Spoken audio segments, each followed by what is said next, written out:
चार मूर्ख पंडित। एक स्थान पर चार ब्राह्मण रहते थे।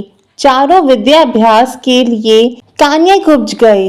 निरंतर 12 वर्ष तक विद्या पढ़ने के बाद वे संपूर्ण शास्त्रों के पारंगत विद्वान हो गए, किंतु व्यवहार बुद्धि से चारों खाली थे।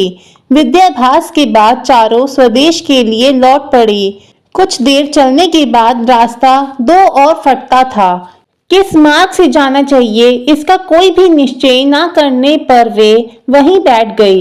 इसी समय वहां से एक मृत वेश्या बालक की अर्थी निकली। अर्थी के साथ बहुत से महाजन भी थे। महाजन नाम से उनमें से एक को कुछ याद आ गया।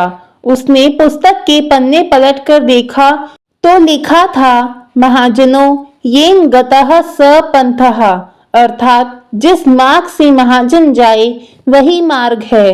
पुस्तक में लिखे को ब्रह्म वाक्य मानने वाले चारों पंडित महाजनों के पीछे पीछे शमशान की ओर चल पड़े। थोड़ी दूर पर शमशान में उन्होंने एक गधे को खड़ा हुआ देखा।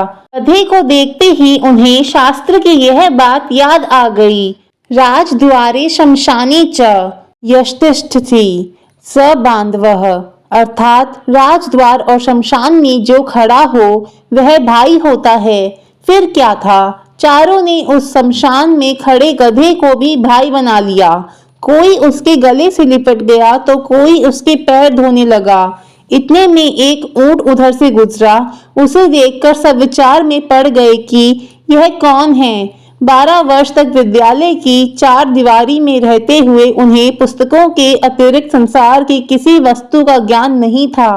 ऊंट को वेग से भागते हुए देखकर उनमें से एक को पुस्तक में लिखा यह वाक्य याद आ गया, धर्मस्य त्वरिता गर्ताः, अर्थात धर्म की गति में बड़ा वेग होता है। उन्हें निश्चय हो गया कि वेग से जाने वाली यह वस्तु अवश्य धर्म है। उसी समय उनमें से एक को याद आया, इष्टम धर्मेण योजयेत, अर्थात धर्म का संयोग इष्ट से करा दे। उनकी समझ में इष्ट बांधव था। गधा और ऊंट या धर्म दोनों का संयोग कराना उन्होंने शास्त्रोक्त मान लिया। बस खींचा खच कर उन्होंने ऊंट के गले में गधा बांध दिया। वह गधा एक धोबी का था। उसे पता लगा तो वह भागा हुआ आया। उसे अपनी ओर आता देख चारों शास्त्र पारंगत पंडित वहां से भाग खड़े हुए।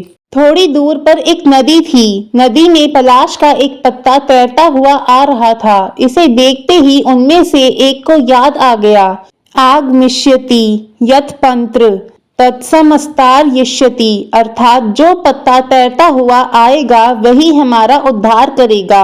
उद्धार की इच्छा से वह मूर्ख पंडित पत्ते पर लेट गया। पत्ता पानी में डूब गया तो वह भी डूबने लगा। केवल उसकी शिक्षा पानी से बाहर रह गई। इसी तरह बहते बहते जब वह दूसरे मूर्ख पंडित के पास पहुंचा तो उसे एक और शास्त्रोक्त वाक्य याद आ गया, सर्वनाशे समुत्पन्ने अर्धम त्यजति पंडितः, अर्थात संपूर्ण का नाश होते देखकर आधे को बचा ले और आधे को त्याग कर दे। यह याद आते ही उसने बहते हुए पूरे आदमी का आधा भाग बचाने के लिए उसकी शिखा पकड़कर गर्दन काट दी। उसके हाथ में केवल सिर का हिस्सा आ गया। देह पानी में बह गई। उन चार के अब 3 रह गए। गांव पहुंचने पर तीनों को अलग अलग घरों में ठहराया गया। वहां उन्हें जब भोजन दिया गया तो एक ने सेमियों को यह कहकर छोड़ दिया, दीर्घ सूत्री विंशयति, अर्थात दीर्घ तंतु वाली वस्तु नष्ट हो जाती है। दूसरे को रोटियां दी गई तो उसे याद आ गया, अति विस्तार विस्तीर्ण तद्भवेन चिरायुषम, अर्थात बहुत फैली हुई वस्तु आयु को घटाती है। तीसरे को छिद्र वाली वाटिका दी गई तो उसे याद आ गया, छिद्रेशुनार्थ बहुली भवंती, अर्थात छिद्र वाली वस्तु में बहुत अनर्थ होते हैं। परिणाम यह हुआ कि तीनों की जगसाई हुई और तीनों भूखे भी रहे। सीख, व्यवहार बुद्धि के बिना पंडित भी मूर्ख ही रहते हैं। व्यवहार बुद्धि भी एक ही होती है। सैकड़ों बुद्धियां रखने वाला सदा डामाडोल रहता है। यह कथा सुनाकर सुवर्ण सिद्धि ने कहा, तुम लोग व्यवहार नहीं जानते, इसलिए तुमने मेरा कहना नहीं माना और तुम्हारी यह दुर्गति हुई। सहसा चक्रधर बोल पड़ा, नहीं नहीं, यह सब कुछ नहीं, यह सब भाग्य का चक्र है। किस्मत खराब हो तो बड़ा बुद्धिमान व्यक्ति भी परेशानी में पड़ जाता है और भाग्य साथ दे तो अल्प बुद्धि भी सुखी रहता है। जैसे शत बुद्धि और सहस्त्र बुद्धि को तो मछुए पकड़कर ले गए, जबकि एक बुद्धि जल में आनंद से विहार करता रहा। सुवर्ण सिद्धि ने पूछा, यह एक बुद्धि कौन था? चक्रधर कथा सुनाने लगा।